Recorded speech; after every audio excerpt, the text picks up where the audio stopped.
Па ние знаеме дека нели имаше се направи едно ново мнозинство кое се уште не е валоризирано, бидејќи него добива мандатот од председателот на државата.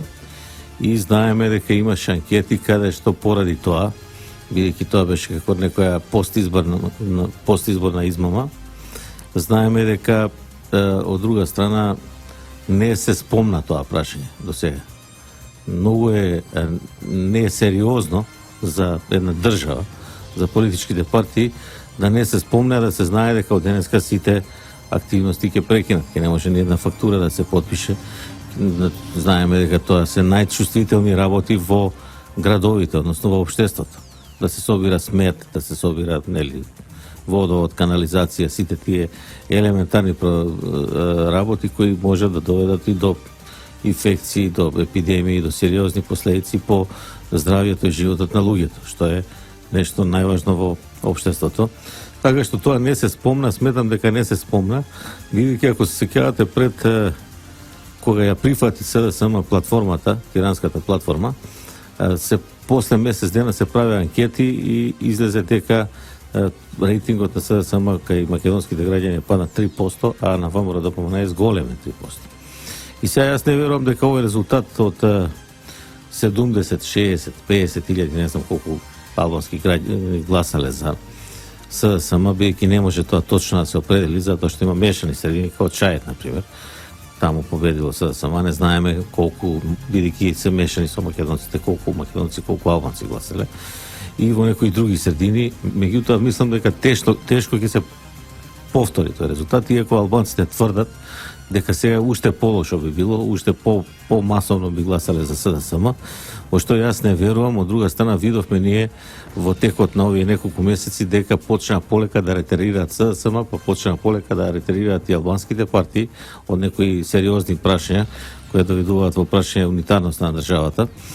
И се сведе тоа на некоја програма која ја истагна СДСМ, меѓутоа не она платформа во која нели децидно се гледа дека ќе се направи федерализација на Македонија и од која СДСМ од неколку точки се огради во смисла не дека не сака да ги прифати, туку дека зависат од двотретинско мнозинство, односно од промена на уставот на Република Македонија, па поради тоа нема да ги менуваат. И поради тоа сметам дека тие не сакаат сега локални избори, затоа што со тоа ќе ги изгубат, сериозно ќе ги изгубат локалните избори, а во меѓувреме може да се поправи состојбата.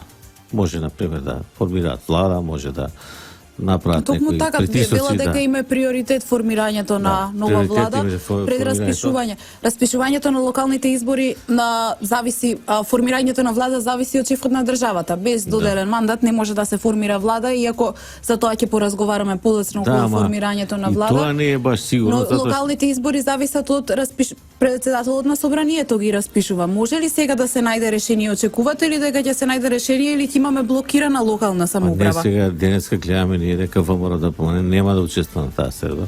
Бидејќи јас сметам дека го видовме Никола Тодоров дека беше присуден на координацијата во петокот. Тоа била некоја брза координација за да се донесе брзо решение, да се размислува барем за денеска. Меѓутоа сметам дека таму не прифатиле, затоа што нели првиот рок што го нуди ВМРО ДПМН на пресконференција гледаме е 2 јуни. Вториот е не знам 15 таму или 10 септември. Так. И третиот е во октомври 15 таму. Така што тие рокови ги нуди ВМРО ДПМН, најверојатно тие рокови не им одговараат ниту на албанците, ниту на опозицијата. Зошто не им одговараат? Опозицијата ќе сака да направи влада и барем малку да го поправи својот рейтинг. Бидејќи тие закони за тоа двојазичност и другите што се од платформата нема да бидат толку брзо, некои зависат навистина од двотретинско мнозинство. Така што СДСМ ќе има шанса да се покаже во други области, а албанските партии, како например ДУИ, не се сигурни и БЕСА, не се сигурни со кого ќе одат во коалиција, бидејќи знаеме дека тие во Тетово, ако не одат со некоја сериозна, односно многу јака македонска партија во коалиција, може да го изгубат Тетово, може да го изгубат Гостевар, може да го изгубат да речеме Липко и така натаму некои градови, Чаир може да го изгубат, бидејќи има многу гласачи македонци и тие гласат главно во тие средини за ВМРО ДПМН. Тоа до сега им беше традиционален партнер на ДУИ и затоа ДУИ чека малку да легне со сојбата, за да може евентуално нешто да договори за локалните избори со традиционалните партнери, бидејќи сама гледаме дека и тие гласачи што ги имаше посебно во тие средини, бидејќи таму се луѓето посебно револтирани од таа федерализација, ќе ги изгуби. Така што и ДУИ може поради тоа да го изгуби Тето, после да изгуби сериозни градови, а за албанските политички партии се многу поважни локалните самоуправи. Гледаме дека луѓето остават пратенички места, како села на пример, за да стане градоначалник на Струга. Бидејќи тука се слеваат поголеми средства и од тоа обстојуваат партиите. На локално ниво тие и многу повеќе добиваат и вработувања, и позиции, нели има јавни предпријатија, има и други како да кажам институции, например главен архитект, па предлагаат началник на полициска станица, градоначалниците и така натаму, што им е многу важно да биде од нивни редови. Неколку пати во Тето ДУИ ги губеше изборите и кога се вклучи тука ВМРО ДПМН да помогне, затоа што нели два пати ги доби ДПА претходно, победите у тарифи, меѓутоа таа ништо не направи во Тето и поради тоа може да се случи лесно да ги изгубат Тето, а Тето е најважен за тој дел, бидејќи како и најголем град, преку 100.000, дури Чаир општината нема толку гласачи, односно жители.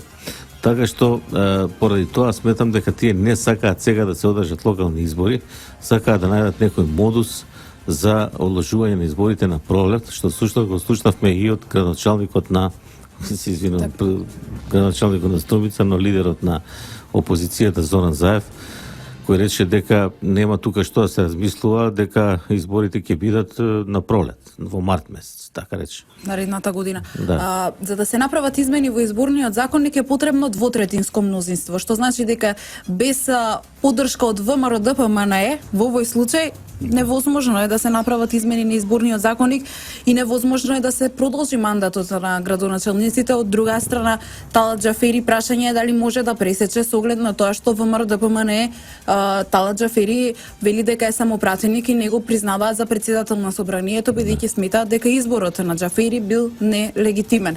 Што правиме сега во оваа ситуација? Не, тоа е точно, меѓутоа како ќе ги направи СДСМ и албанските партии ќе ги направат измените во изборниот законник без поддршка од ВМРО ДПМН и зошто Заев со сигурност говори за можни термини за локални избори? Па вака се они мислам дека бараат некое преодно решение. Не локални избори, туку преодно решение, да најдат начин во, не знам дали во законот за изборите или во закон за локална самоуправа треба да проверам, пишува дека мандатот на градоначалниците може да трае до крајот на годината. Значи во таа година каде што кога им завршува. А ако трае до крајот на годината, нели ако се распишат во јануари, треба за редовни избори, а тие ќе бидат редовни, 90 дена таман март. И затоа кажува Заев дека во март ќе. Значи до крајот на годината да донесат одлука, ма таа одлука сепак собранието треба да ја донесе. И тоа редовни избори да има во март до година. И за таа одлука е потребно двотретинско мнозинство? Па за сите одлуки, бидејќи сите одлуки што се однесуваат на изборниот законник се носат со двотретинско мнозинство. Сега ВМРО ДПМН исто така го слушнавме, рече дека нема да одат да бараат да оценуваат по секоја цена да одат на тоа дека мора локални и парламентарни заедно, туку ќе се сложат во интерес на граѓаните што е можно побрзо, кога сакаат другите партии, што е можно побрзо да се одржат изборите, а најкасно до есен. Бидејќи нели треба и да се подготват, треба нели роковник се носи, ДИК носи роковник, кој има рокови кои траат најмалку 60 дена, односно 45 дена во зависност од тоа какви се изборите. Значи сега веќе јуни би било многу кнап, 2 јуни, меѓутоа еве септември или октомври е реален датум. И затоа они рекоа дека ќе прифатат све и поради тоа што е потребно двотретинско мнозинство, затоа и ги викна и ВМРО ДПМН на координацијата. Ако не беше така, немаше да ги викна. Меѓутоа, веројатно, таму им кажале дека изборите ќе бидат до година и да во таа смисла да траат да бараат насока и ВМРО ДПМН не се согласило. И како и да е, ви не само што им го продолжувате мандатот, туку се до тоа им оставате одрешени раце на луѓе кои се нелегитимно на тие места, бидејќи им поминал мандатот. Иако нели е предвидена таа можност, меѓутоа не е разрешена добро, не е добро образложена. Така што сметам дека поради тоа се наљутиле во ВМР-ДПМН и повеќе не сакаат да преговараат за тие опции, бидејќи гледаат дека нешто сакаат да постигнат нечесно за само албанските партии и поради тоа се повлекуваат од преговорите и ги оставаат нив да бараат сами решени.